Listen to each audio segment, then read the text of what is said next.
Le président américain a livré un discours virulent devant l'Assemblée des Nations unies cet avant-midi à New York. Sabrina, il a accusé l'ONU de ne pas apporter de solution au conflit et il a, par le fait même, condamné la reconnaissance de l'État de la Palestine. Oui, donc vraiment, il répondait en fait pour la première fois aux nombreux pays qui ont décidé de reconnaître l'État de la Palestine. On le sait, hier, il y avait ce discours d'Emmanuel Macron devant l'Assemblée des Nations unies du côté de New York. Et aujourd'hui, Donald Trump a pris la même place en fait qu'Emmanuel Macron pour livrer son discours devant les Nations unies. Alors effectivement, il a dit, lui, c'est un peu de donner une récompense pour les terroristes du Hamas que de reconnaître en fait l'État de la Palestine. On voit d'ailleurs un représentant d'Israël applaudir lorsque Donald Trump parlait.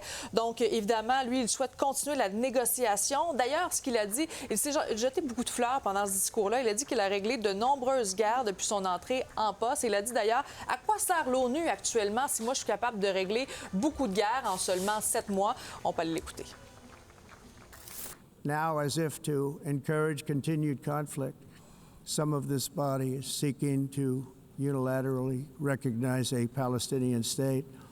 The rewards would be too great for Hamas terrorists for their atrocities. This would be a reward for these horrible atrocities. Instead of giving in to Hamas's ransom demands, those who want peace should be united with one message: release the hostages now.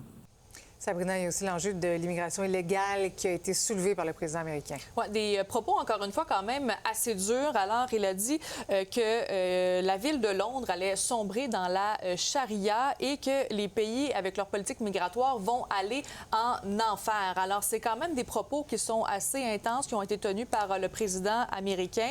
Il a également accusé l'ONU de soutenir et de financer l'immigration clandestine. Par ailleurs, il a dit quelques mots sur la guerre en Ukraine. Alors, il a dit que l'achat européen de gaz et de pétrole russe est une honte, selon donc Donald Trump. Il faut que les Européens mettent fin à l'achat de gaz et de pétrole russe. Donc, ça contribuerait en fait à continuer la guerre en Ukraine.